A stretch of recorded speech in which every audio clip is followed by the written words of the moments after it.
good evening once again. It's Tuesday. I hope everybody is doing good and well. Thank you for choosing to spend another Tuesday evening with me. Last week we talked about, I think the title for last week's session was The Heart So Deepens. And the highlights of that was basically, embracing and cherishing moments where we get to live within our discomfort. A lot of times people dislike and get very blue when they are not within their comfort zones. So last week we talked about embracing being able to live and look forward to working outside of your comfort zone because there's a lot of lessons to learn from that as well. We also talked about looking out for angels because God has a way of putting good people in your path to help your journey. So let's look out for those people and welcome them and work with them and just be as good as we can whilst we experience the experiences they bring to the table. In the same vein, you also have to look out for your detractors, people who are going to come on to derail your agenda. Look out for them and then also learn how to deal with them. So basically, those were some of the highlights from last week. Today's session is entitled The Graduation. So basically, undergrad graduation. So we're still talking about my time in James Madison University. I think it was about my junior year. My friend and I, Kojo Asase, decided to found our first business. I remember the gentleman I told you about, the one I met at Wesley Kerman. We had a competition, the healthy competition between us. And then when I got a chance to go to, James Madison for undergrad, the following semester he joined me and we lived together as roommates and stuff like that. So our first company was called Maka International. Obviously, MA is Michael Amankwa, and then K is Kojo Asase. And then we also later added a friend who was from DRC, Edi Shabani. So three of us, I was the business development person. I was the one who was always on the road going to hustle. So basically, Maka International was what we did was to sell African artifacts. So what I did was I got a very good friend whose family had a fashion house in Ghana, used African fabric to create really, really nice and comfortable winter coats, winter jackets, and then we also got African artifacts and the like. So what I did was I visited a few metro areas where there were African population and stuff like that, located some of the stores and gave them some of the items on consignment, and then left my phone number that anytime anybody came and expressed interest, they would call me, and then we would obviously get drop ship from Ghana and then we'll send it to them.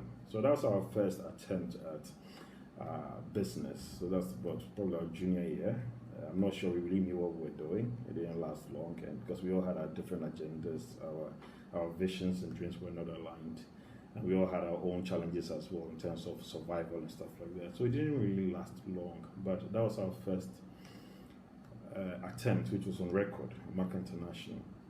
My good lessons were learned from that. So thereafter, not too long after that, Eddie was part of Amway. Those who know Amway or Quickstar, the multi-level marketing company, I was introduced to it, and they do a very good job at selling the future to you and all about the comfort and the riches and stuff like that. So I remember our very first Amway meeting. I had my smock on and I was all excited. I had already calculated how I was going to make my money, how I was going to use my money and all of that, and we went for the Amway meeting, and afterwards they make you make a list. And then you're supposed to call the people and you're trying to recruit them so they become your downlines. And anytime they purchase stuff and got other people involved, you also make money. But not long after that, I realized that, okay, anybody I called to sell Amway to them, which is the multi-level marketing business, they always say, look, I already know about it, I tried it, it didn't work for me. So quickly I realized that, okay, the quick way of making money was not really going to suffice, not going to help, because anybody that I kind of spoke to, I kind of heard about it. So I had to quickly forget about that. But I remember one of that summer, I got to also work with the director of international admissions. It's called Gary Beatty. And Gary, obviously Caucasian white, and he's been at JMU for a very long time. I think my sophomore year, he became my good buddy when I went to him and I told him, "Look, Gary, I'm struggling with sorting out school fees and stuff like that, so I need some assistance." And back in the day, which I think is still the case, enrollment into school classes and stuff like that is all automated. So it's a process, so you can't really jump it. So I'll go in there and Gary will find ways to help me. He'll help me keep moving on and on. And it was tough, it was interesting. But just Madison is located in Harrisonburg, which is a university college community. So you have a lot of students, and the students normally, a good number of them live off campus. And Gary actually owns a lot of properties down there. So when the students, after graduation or they vacate, they normally they'll have parties at their apartments and they'll trash the place. So Gary will pick me up. He has an old raggedy rickety Ford, and he'll pick me up. I'll sit in front, I'll put my arm on the co-pilot side, feeling all cool. Gary will be driving, and then we're moving from apartment to apartment and cleaning. And this is somebody who is like a serious big guy, director of admissions for James Madison University. And anytime we wanted to clean, Gary will go on his knees, he'll take his toothbrush, and they'll be scrubbing the toilet. And I'll be looking at this guy, I'm like, okay, this guy is you all right? Because he could actually employ as many people to do that job for him. And anytime that, he was doing that, and anytime he found a nickel or dime on the floor, wherever it is, Gary will pick it. So I'd observed that Gary will be picking his coins on the ground, on the floor. So one time I mastered the courage and I said, Gary, is there a reason why you pick these nickels and dimes? And he looked at me and smiled and said, Michael, every drop of water makes a mighty ocean. So here's somebody who I believe did not need the money, but he had a principle. So in life, you got to have principles you hold on to. So yes, you may have whatever, but if it's a principle you have, live by it and be consistent with it. So I learned humility in working with Gary, because this is a guy who was very down to earth, but he was religious with whatever he was doing because he was living his life on his terms. And I used to ask him, why do you do all of this instead of Michael? Yeah, I like what I do, but I'm just trying to build a future for my kids so that tomorrow when I grow old, my kids can take over and stuff like that. So he had a purpose. So the purpose, we all have to determine and find our own purpose so that when we pursue them, it's worth living. So I've never forgotten Gary, and I consider Gary one of my angels. One of the regrets, when I look back at my 4 years undergrad, I have some regrets.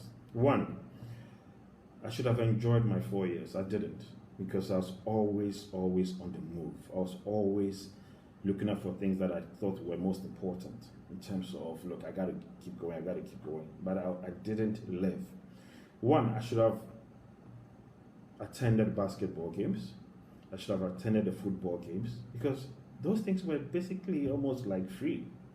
And I remember at that time, my bestie, really nice lady, she obviously had a way to my heart, and she would invite me to, let's go walk on the park, let's go to the museum, let's go to Cancun, all sorts of things that I look back today and I regret. I wish I had done them, because those were missed opportunities. So as much as we live our lives, let's look out for things that are meaningful, things that will create memories and experiences, and let's live them.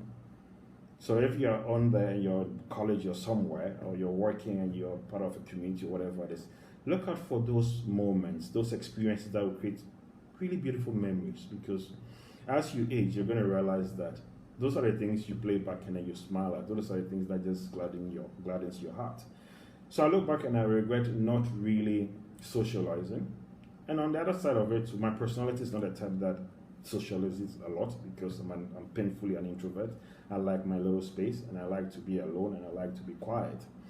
So there's a delicate balance. So once you know your personality type, then you got to find a way to do your adjustments, which is very, very important as well. So those are some of the regrets I have as not making the most. And then the other one, obviously, is also my social network, because then you find out that, look, African students or minorities, we all kind of like live and stay together, we interact together. We don't really go out of our way to expand our network. And one of the things that, one of the things that I think I miss the most, which is most important for anybody who finds himself in college, is your network. It's not about just the degree, but the network, the friends you make, because those friends are people who are going to move on and be in big places tomorrow all over the world. So anytime you find yourself in an environment where you can actually socialize and build good relationships, I think that is priceless. And I think I missed that because of, obviously my circumstances at the time. So as I said, look, as you move on in life, you gotta look at things you didn't do well and the things you do well, and then see how you can learn from the things you didn't do well and the things that you did, right? So that way you can be better at the things you do moving forward. So come graduation day, I actually didn't want to go. Luckily for me, I got my my cap and gown. My roommates at the time was Sandy and Eric. Eric was from Ghana, Sandy was from DRC. And I did not want to go because, one, I came to do 4 years. I was done with the 4 years. I was not really excited about it because I didn't finish the way I wanted to finish. Even though I had finished, I was happy about it because that's one of my goals, sorted. I've achieved it. So there wasn't much to celebrate. But looking back now, I wish I had celebrated it, even though it wasn't on my term. So the lesson here is this: let's celebrate the little achievements as well, even though they may not be the way we want them. So far as it's something positive in the right direction, let's celebrate them. So I look back and I wish I did. I think about a year ago, last year, I remember Sandy sending me pictures for the graduation. She was like, do you remember, how we had to struggle to get you to actually go to your own graduation, And actually, I was not really interested. Because the job was done. What was the point in going to stand there and collect your diploma and, all of those things? For me, it didn't matter. The way I was thinking was, look, what's the next conquest? What's my next move? Yeah? So, but I was thankful that I was able to actually go in there and have a bachelor's degree. I was thankful. I also learned a lot and I made a few good friends. And the very few friends that I made were like solid friends. People that today I still call friends. People that if I call them, they'll pick my call. If they don't, they'll call me back. People that if they reach out to me after what I'm doing, and I'll pay attention to them. So as we go through life, let's be mindful. Let's seek and let's look for those special people that have been transformative, that have been relevant in one's journey. And not only do you identify them, but let them know that, what, this is what you did for me, this is what you said to me, this is how you made me feel. I am so grateful, and thank you for being who you are and what you've been to me. Because at the end of the day, it's all about the quality of life. And as you grow, and as I'm realizing, it's those little things that matter. It's those little things that matter. Those little things that matter. So let's celebrate the little wins. Don't be hard on yourself when things don't go the way you want it to go, because guess what? Man proposes, God disposes. And when I look back, I would proudly say, what? God truly does not make mistakes. He always knows where to plant you and why he's planting you. What you have to do is to have faith and believe that even though this is not what you want, he knows why he's doing it. And allow yourself to experience. Allow yourself to experience wherever you find yourself. Because guess what? That moment may never come again. It's just like a river. The current is always moving forward. It never moves back. So no matter where you are in life, whether you're in a hospital bed, you're in a farm somewhere, you are in some serious heat somewhere, keep calm. Pray and just say, what? I trust God knows what he's doing. Keep calm, and keep going. Yeah? So that was the graduation. Now, the essence of all of this thesis with the mental catalyst is to share my life lessons and all of that. But the bigger chunk really is going to be about business. So this first 5 sessions, it's just giving a background as to, where I have been, what has shaped my thought processes, and what motivates me, and just to allow you guys into my psyche of a sort. Yeah. So the next couple of sessions are going to now start delving into business. So after graduation, what did I do? Yeah, I'll give you a little hint. So after graduation, I went to work for a company for 30 days, a month, as an accountant. The moment I started, I realized I was in the wrong place. Nothing against accountants. Because you remember I told you that, look, I'm in sophomore year, I got introduced to computers and I realized the power of computers and what you can do with it. So even though I graduated with, bachelor's of business administration, accounting option, and, a flavor of account information systems, I tried accounting for 30 days and I realized it wasn't going to make it for me. It was not going to make it, and that's not where my passion was. So the other lesson is, look, if you find you're somewhere and that's not what you like, don't be there. Do not be there. A lot of times we are scared of rejection. We are afraid of what people will say. So we try to please people. Your life belongs to you. Live your life on your terms. Live your life on your terms. So if you're somewhere you don't like it, move. But remember that every move you make has its own consequence, yeah? Your choices. But be bold enough, backed by prayer, and be willing to do your time. Do not be afraid. Yesterday I was talking to a good friend and the topic of arrogance and confidence, popped up. And brothers and sisters, confidence, it's something you can't take for granted. Self-confidence, you need it to succeed. In our part of the world, when you're confident, people deem you as you're arrogant.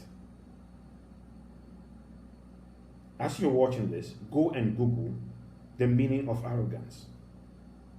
No great person has achieved serious stuff with timidity. So when I probably say I'm a lion, I'm an eagle, I'm not being arrogant. That's how I psych myself up. That's how I tell myself, whatever is before me, and by God by my side, I shall overcome. That is not arrogance. Yes, maybe there'll be some swag in the way I deliver my message, but it doesn't mean that I'm arrogant. If I don't have self-confidence, I'll not even be doing what I'm doing right now. Nobody's paying me to do what I'm doing. I'm doing because I think it's my way of sharing. Yeah? And I need confidence to be able to do it. So please, anybody who wants to take away your confidence and make you feel you're nothing, you're a little, watch that person. Don't trade your confidence for nothing. It ain't worth it. So after my 30 days doing accounting, I said to myself, you know what? I gotta move. And remember what? Remember the guy I told you about that was in the computer lab that I approached? And I asked him what he was doing in the computer lab, and he said, well, they were configuring Windows NT to connect, the workstation to the domain and all of that. He actually had graduated from James Madison, I think a semester or 2 before me, and was working for one of the top consulting firms in the world, Booz Allen and Hamilton. So I called him and I said, Mike, I don't like what I'm doing, man. I want to come work with you guys. And he said to me, Michael, this is a technology company. It's one of the best. If you don't have a degree in a subject area, which is basically technology, computer science, information systems, it's going to be hard. But remember what he said to me? He said, you know what? I know you're a fighter. I know when you put your mind to something, you can do it. So what I can do for you is I'm going to talk to my superiors and see if they can give you just an opportunity for an interview. That is what he said. You may have 3 or 4 people interview you. If one person says no, they're not going to take you. So now here I was as a Bachelor of Business Administration accounting major, now looking for a job in a technology consulting business. Now what are my chances? Catch me next week for that story. My brothers and sisters, COVID is real. Please keep safe. Adhere to the protocols. Do not carry emotional baggage. Live your lives on your terms, but most importantly, do not trade your confidence. Do not trade your confidence to please somebody or a group of people. I'm not saying be arrogant, I'm not saying look down upon people, but if you believe in something, stand for it. If you say something, deliver it. If you can't deliver it, own up and you say, you know what, this is what I thought, this is what I meant, this is what I wanted to do, but you know what, it's not working. Don't be shy. You are not alone. God loves you, and I love you. See you next Tuesday. Thank you so much.